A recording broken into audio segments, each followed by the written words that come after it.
Subscribe to our YouTube channel and don't forget to press the bell icon to get all the latest updates. मैं सबसे पहले स्वातंत्र वीर सावरकर की 140वीं जयंती के अवसर पर उस राष्ट्र ऋषि को कोटि कोटि नमन करते हुए विनम्र श्रद्धांजलि अर्पित करता हूं।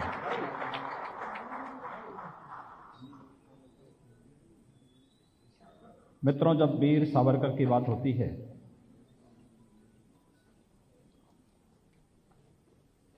तो वीर सावरकर की प्रतिभा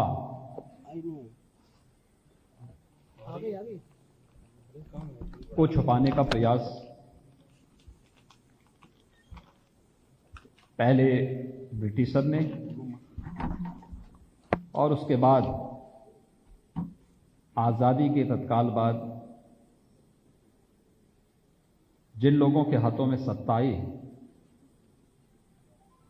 उन्होंने वह हर संभव प्रयास किया और अनेक अवसरों पर वह दृश्य भी हम सबके सामने देखने को मिले। जब आपने देखा होगा कि श्रद्धेय अटल बिहारी वाजपेयी जी के नेतृत्व की सरकार ने जब पोर्ट विलियर में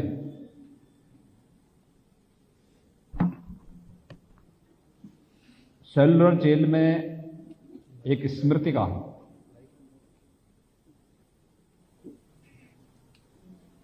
वीर सावरकर के नाम पर लगाई थी, तो उसके बाद आने वाली कांग्रेस नेतृत्व की सरकार ने उसे वहां से हटा करके इस राष्ट्र नायक को अपमानित करने का काम किया था। अगर वीर सावरकर की बात को कांग्रेस ने माना होता,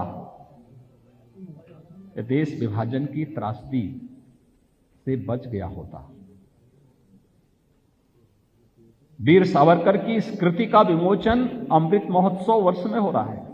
हम 75 वर्ष देश की आजादी का मनाने जा रहे हैं 15 अगस्त 1947 2022 को। 1947 को जो देश आजाद हुआ, लेकिन भाइयों बहनों, जब ये देश अपनी आजादी के अमृत महोत्सव वर्ष में अमृत महोत्सव के आयोजन के साथ जुड़ेगा, हमें देश के दर्दनाक विभाजन की त्रासदी को भी विस्मृत नहीं करना है। एक दिन पहले देश का विभाजन भी हुआ था।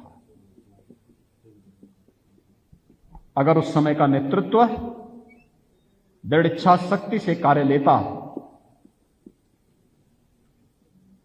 तो देश का भी दुर्भाग्यपूर्ण विभाजन नहीं होता, अमानवीय अत्याचार नहीं होते, लाखों लोगों की निर्मम हत्या नहीं होती। भारत विभाजन की त्रासदी के फलस्वरूप जो बातें सामने आई थी, तब भी वीर सावरकर ने एक बात कही थी, पूरी दृढ़ता के साथ कही थी। उन्होंने कहा, पाकिस्तान आएंगे जाएंगे। हर एक युग दृष्टा ऋषियों ने इसी बात को कहा।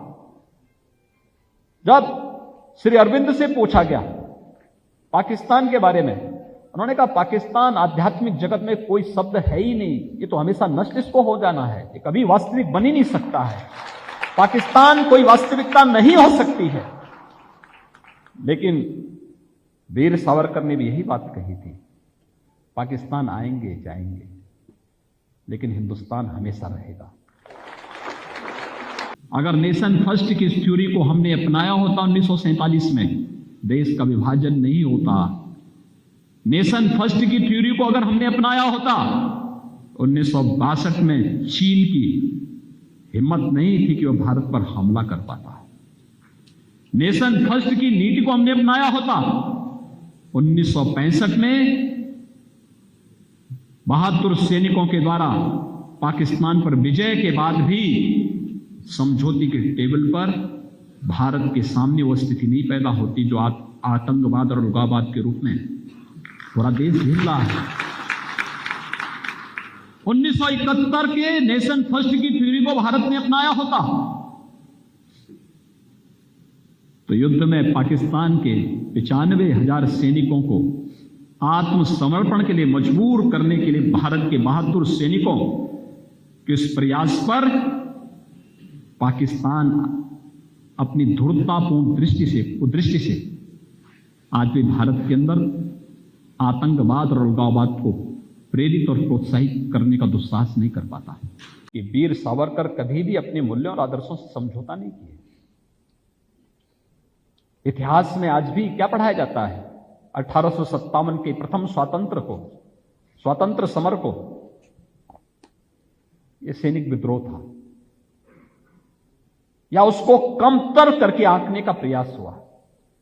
पहली बार किसी एक क्रांतिकारी ने कहा था, नहीं, ये केवल विद्रोह नहीं है, इस समग्र भारत में एक साथ लड़ा जाने वाला भारत का प्रथम स्वातंत्र समर है। और 1857 के प्रथम स्वातंत्र समर के रूप में फिर उन्होंने जो अपनी लेखनी की, अद्भुत है।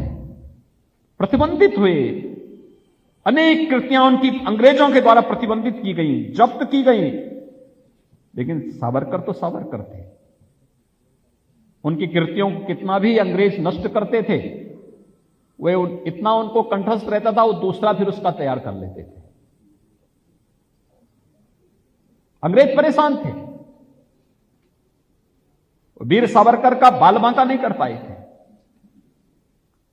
और मित्रों, यहीं से बात आती है कि समस्या देने वाला भले ही उसकी हस्ती कितनी महान क्यों न हो, लेकिन ईश्वर की कृपा दृष्टि से बड़ी नहीं हो सकती, कभी नहीं हो सकती। वीर सावरकर उसका जीता जागता उदाहरण है। अनेक विपरीत परिस्थितियों में कार्य करते हुए अंततः 1966 में भी जब उनका महाप्रयाण होता है, यानी 26 दिनों तक लगातार निराजल उन्होंने अनुष्ठान करके अपने को होम किया था, राष्ट्र के लिए समर्पित कर दिया था। It's great to see you here. Thank you for watching our work. If you haven't subscribed yet, don't forget to click the bell icon and subscribe to Mojo Story and support independent, robust journalism.